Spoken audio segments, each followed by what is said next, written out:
This strange-looking pod is not a movie prop, nor is it the remnants of an abandoned space-age program. This rusty frame of steel tubes and plywood is what remains of a flying wing aircraft that very well could have changed the tides of history, possibly prolonging World War II, or even worse.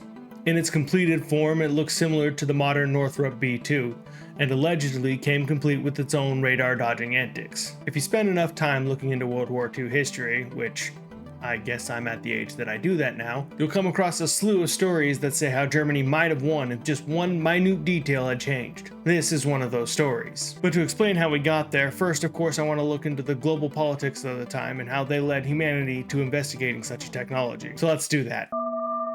If the name wasn't a clear enough hint, before World War II there was another World War, which for the sake of parody, we're going to call World War I. After World War I ended and the good guys had won, Germany, the main bad guy, was held solely responsible for the whole war. As such, they were forced to sign several treaties that heavily restricted their military force, starting with the one that officially ended the war, the Treaty of Versailles, on June 28, 1919. The Treaty of Versailles required Germany to pay a ton of reparations and limited all aspects of the German military, including the number of men they could have, what roles those men could play, capped the size and number of boats they could have, and most importantly for our story, it banned any air force of any kind, and required the complete destruction of current military aircraft, aside from just 100 seaplanes that were prohibited from having any armaments, and they were only permitted to be used for minesweeping. And even those were only allowed until October 1st of that same year, at which point they had to be destroyed as well. It also banned the production or importation of any aircraft for 6 months. Now it may seem strange to only ban them for 6 months while putting a permanent cap on other resources,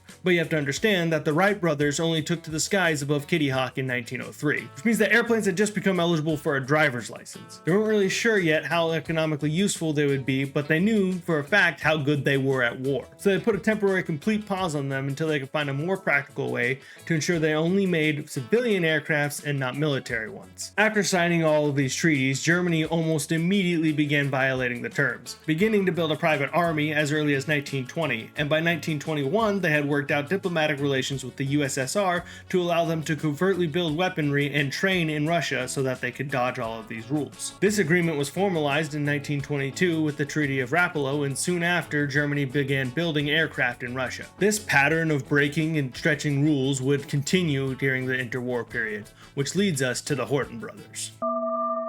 As a way to dodge restrictions of not being allowed to train an air force, Germany began to host civil glider clubs, where students would learn to fly at the direction of World War I veterans. A glider technically isn't an airplane, so I guess it doesn't count as creating an air force, I guess. Anyway, the Horten brothers, Walter and Reimer, were part of these clubs, and they became educated in not just flying the gliders, but how to build them as well. By now, voluntarily part of the Hitler Youth, they began building their own gliders in their parents' house with the assistance of their brother Wolfram. The first of these gliders was called the H-1, and it featured a unique design that deviated from the aircraft of that day.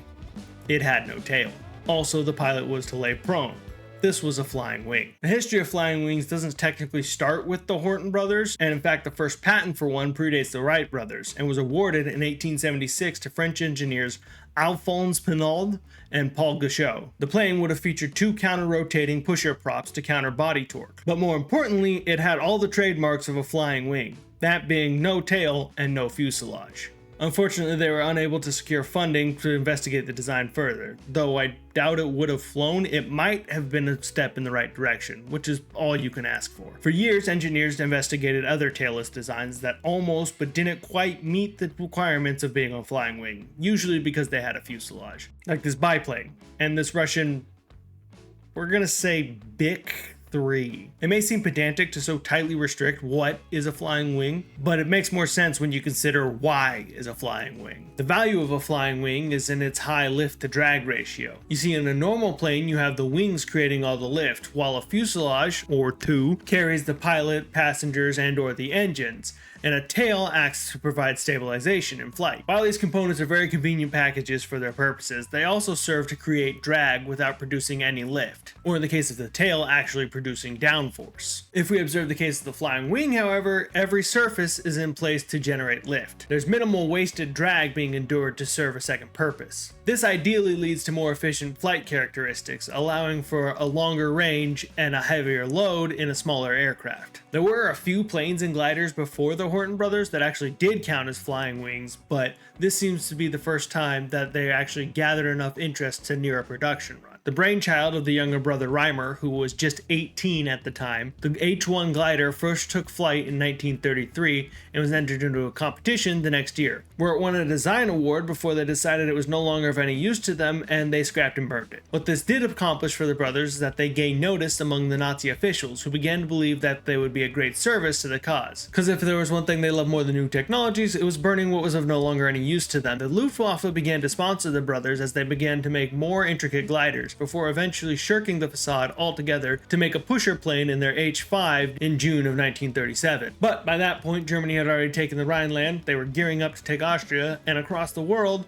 the Second Sino-Japanese War was about to kick off in a month, so maybe the powers that be were a little busy elsewhere. When World War II kicked off, the brothers joined the Luftwaffe as pilots. Walter unfortunately recorded 7 victories over the Battle of Britain, but in exchange, their brother Wolfram was killed while bombing Dunkirk.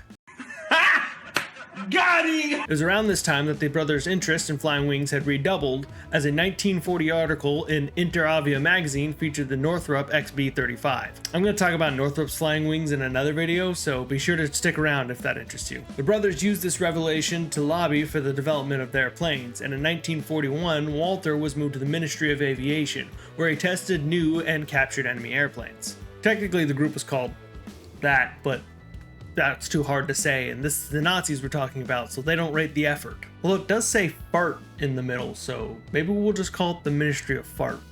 Anyway, while at the Ministry of Fart, he tested a captured Spitfire, which convinced him that they were going to need much better planes, ones with jet engines, and preferably, of course, a flying wing. Motivated by the high casualty rates of bombers over British air, in 1943 Hermann Goering initiated a design requirement stating that no new contracts would be awarded unless manufacturers could produce a plane that could carry 1,000 kilograms at a radius of 1,000 kilometers with a max speed of 1,000 kilometers an hour. Or in war-winning units, that's 2,200 pounds, 620 miles, and 620 miles per hour. This was serendipitous for the brothers as they had been working on a new jet-powered flying wing design called the H-9. Aside from just being a flying wing design, it would also be a steel tube frame with wooden wings and plywood skin. Also, the wings were intended to be what they call fully wet, which is to say that they were going to double as fuel tanks, but this idea had to be postponed as they couldn't get fuel-resistant glue for the wooden wings. Still, it would be a formidable offering. In fact, the advantages granted by the flying wing idea were so great that theirs was the only idea submitted that even came close to meeting the requirements. The brothers were given a research facility at Göttingen Airfield and manufacturing facilities at Minden, and 500,000 Reichsmarks with orders to produce 3 prototypes, the first of which was demanded within 6 months. They were also instructed to add 30mm guns because any plane that could fly like that would probably make a pretty good fighter too. And at this time it was given the government name of HO-229. The first prototype would have to be a glider though, as the BMW 003 engines that they had planned to use were behind schedule. On March 1st, 1944, it flew for the first time, and even without engines, it proved to be a very usable aircraft with little to be desired in terms of flight dynamics. The pilot who tested it said it flew like any other plane, which is pretty big praise for a flying wing. With this success, they were given an initial production request for 100 planes, but that was pretty quickly reduced to 20. The brothers also lacked the facilities for large-scale production, so that was moved to Gothaer Wagenfabrik. During the development of the second prototype, which was to be fully powered this time, the brothers began to lose control of the project, and Gothaer began making changes of their own. There was also a delay when receiving the engines for the second prototype, as they learned that the BMW 003 engines had been replaced by Junkers Jumo 004 engines. And not by accident either, they hadn't received the wrong shipment or something. The higher-ups just decided that the BMW engines were taking too long, so they decided to replace them with the more ready Junkers engines, and proceeded to tell no one. It's almost like a country based solely on the idea of holding yourself superior to your own countrymen doesn't facilitate great lines of communication. Regardless, this change in engine size considerably delayed the second prototype. Depending on who you ask, it either took flight on December 18th, 1944 or February 2nd, 1945. Reimer himself said he remembered the flight in December, but the flight logs didn't indicate anything until February. In any case, neither Reimer nor Walter actually attended any of the test flights for the second prototype, as by now complete control of the project had been given over to Gothair. But they were nose deep in their America bomber design. The America bombers were Hitler's personal design requirements to build a plane that could fly the Atlantic in one shot and drop a large nuclear warhead on Washington. The Horten's America bomber would be similar to the HO-229, but would be much larger and equipped with 6 engines instead of the regular 2. Quick spoiler alert, that never actually made it to production as the war ended before they could, and so it was only ever on paper. That was just where they were spending their time now that they had lost control of their project. But back to the HO-229. During the limited tests of the V2, it was able to reach 800 kilometers an hour, or about 500 miles per hour, which was very promising. The third flight of the prototype took place on February 18th of 1945. After about 30 minutes of flight, one of the engines went out, and despite multiple attempts by the pilot to restart it, it refused to kick back on. Sadly, the plane crashed into the ground, flinging the pilot from the cockpit and killing him instantly. When I say sadly, I mean it's because the prototype is destroyed and isn't around in a museum today. However, it did go out killing a Nazi, thereby supporting the war effort. So for that,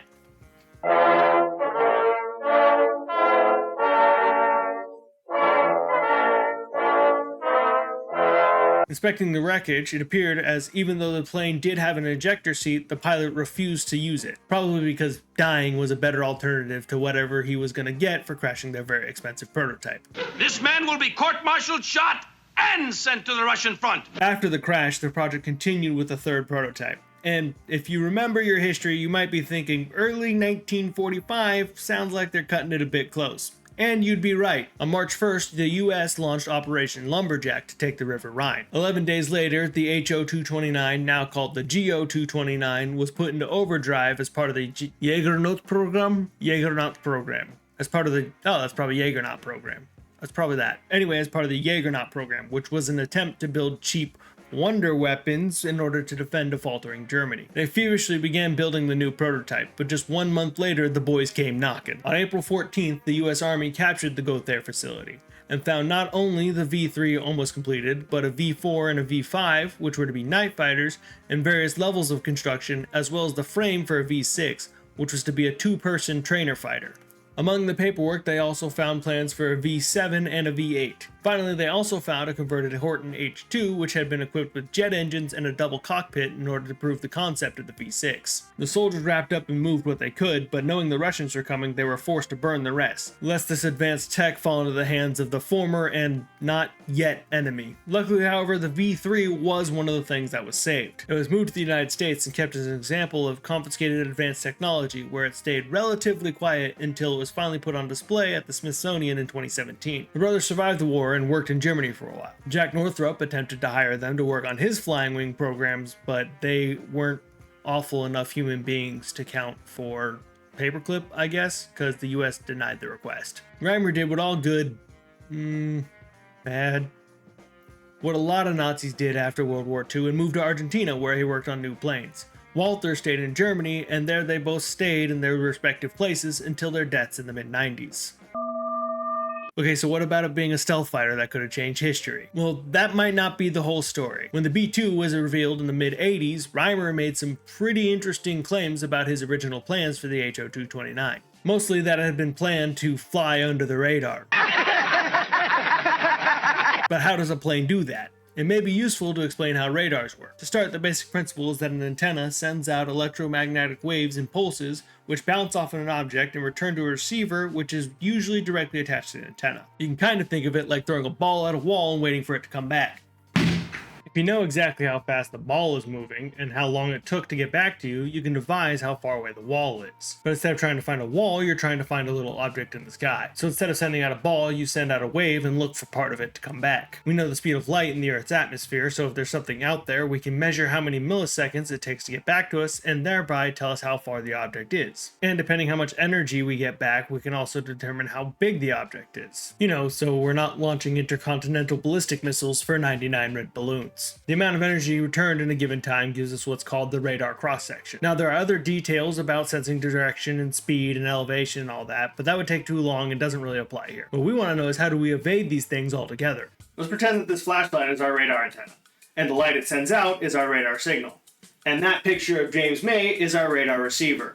The amount of light that we can bounce off of something and then back onto James May is the strength of our signal. So the better we can see his face, the better signal we have. This actually isn't too far from accurate, as radar and light are both electromagnetic waves. Radar is just radio waves which are outside of the visible light spectrum. Well, there's minimal James Mays in a radar receiver, but the light still makes sense. To begin, we're going to start with something really reflective, like this kitchen knife. When the light bounces off of the kitchen knife, we get a nice, bright, clear James May, which is what we would expect. But there's an issue with this. For one, airplanes aren't flat. And for two, if we happen to kick our knife at any slight angle, you can see pretty quickly how James May disappears into the darkness. We're not getting a good signal back to our receiver. Instead, we should replace the kitchen knife with something more analogous of an airplane, like this ice cream scoop. And this makes a better analogy as it has a round surface much like a fuselage, an extending arm like a wing, and even inside corners that if I shine just right, you can see focuses the light back onto the lens. Now, because of the convex shape of our spoon, when we shine the light at it, we can see that we get less light on James. But in exchange, if I rotate the spoon, we still get a signal back to our antenna. This is closer to how radars work. You get some of your signal back, not the whole wave you sent out. Now, if we instead replace our knife with something like a sheet of glass, what we'll see is that because it's flat and still partially reflective, we still get a pretty bright James May. But if we compare this to our kitchen knife, there's a clear difference in the brightness. This is to be expected as a large portion of our signal passes through, and instead of reflecting back to James May, it lights up our TIE fighter. Now, another option is instead of replacing it with something that the light passes through, replace it with something that absorbs the light, like this black piece of cardboard. As you can see, the cardboard is lit up quite well, but the signal returning to James is nearly non-existent, only barely visible. If I shine the light off, you might be able to catch some glint coming back.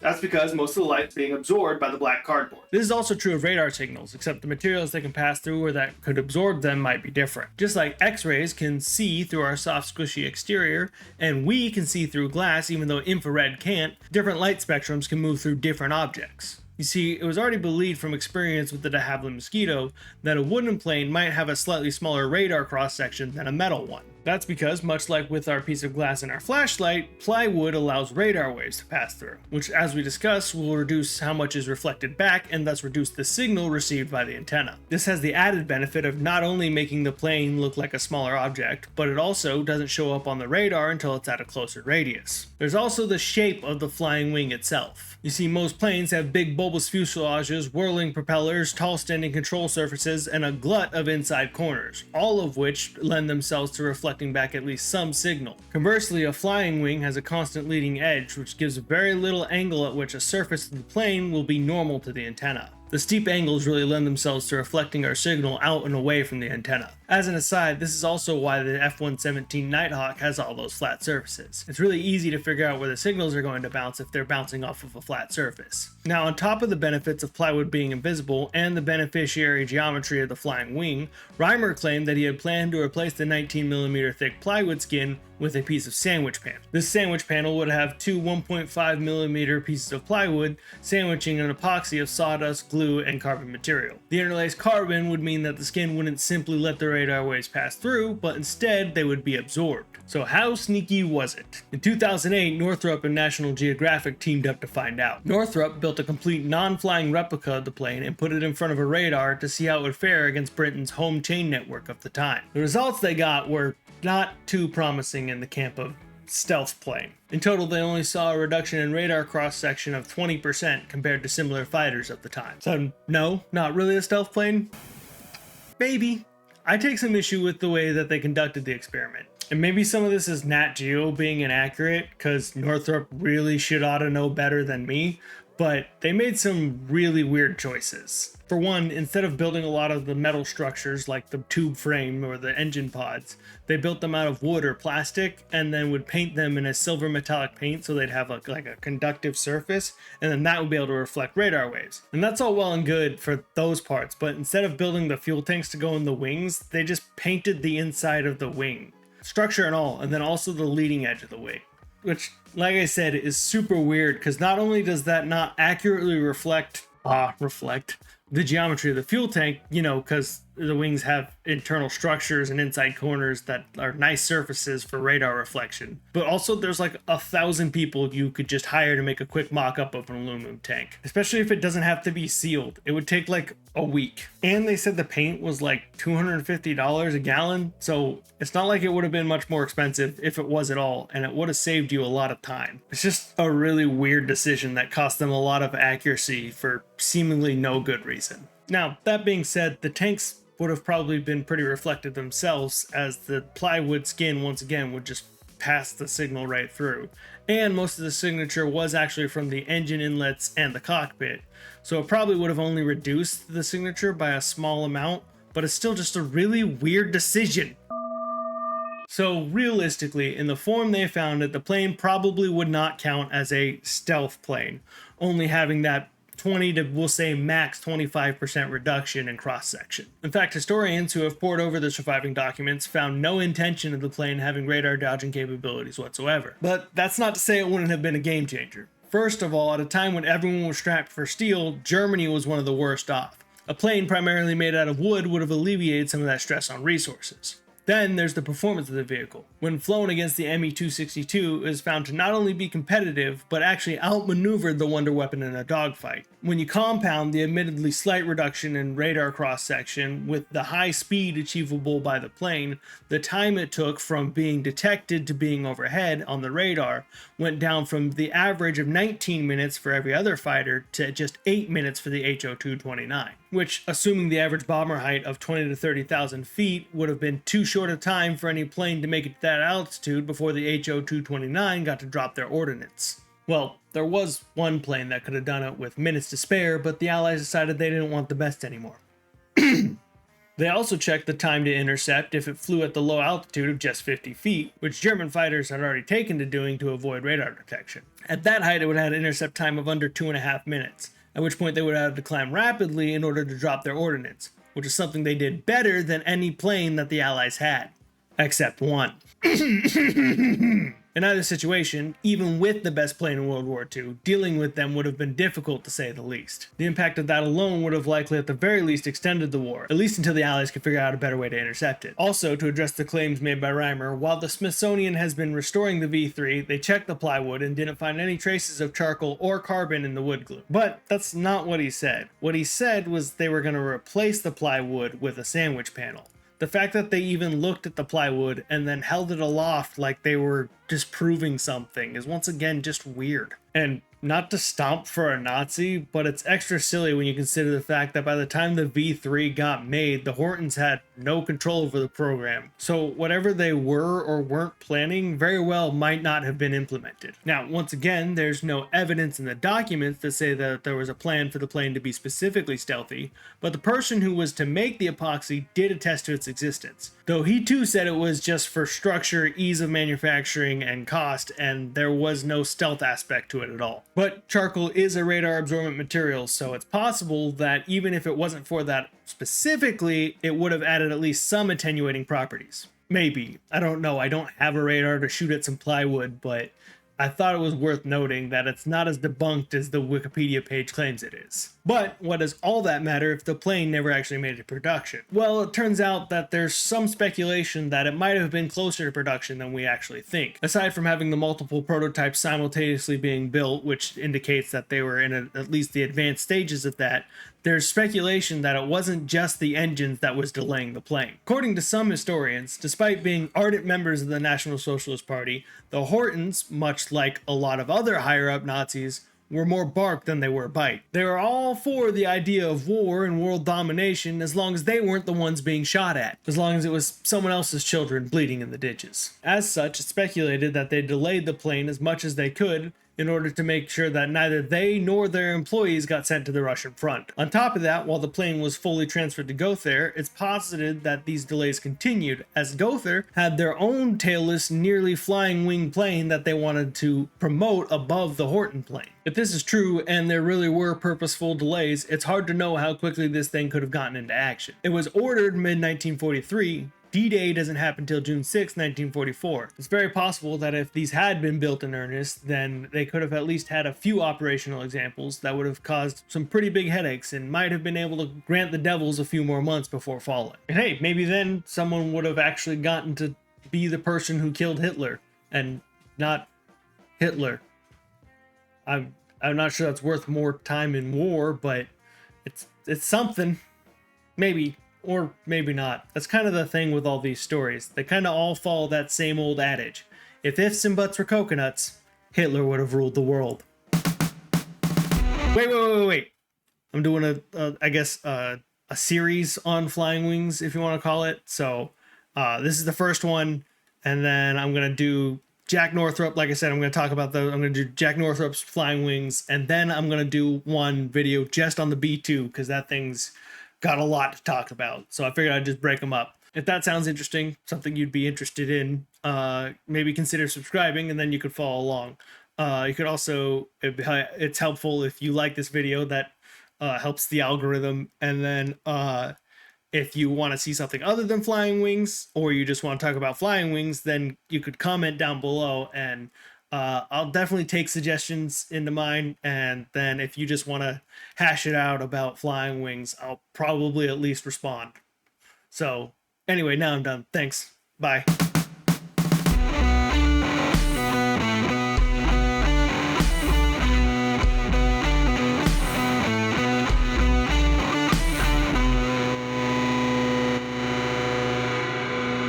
You can kind of think of it like bouncing a ball off a wall and waiting for it to come back.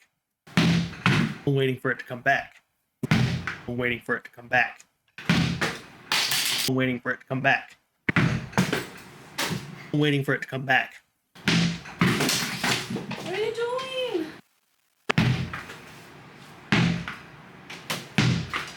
Hi, Angus. Come here.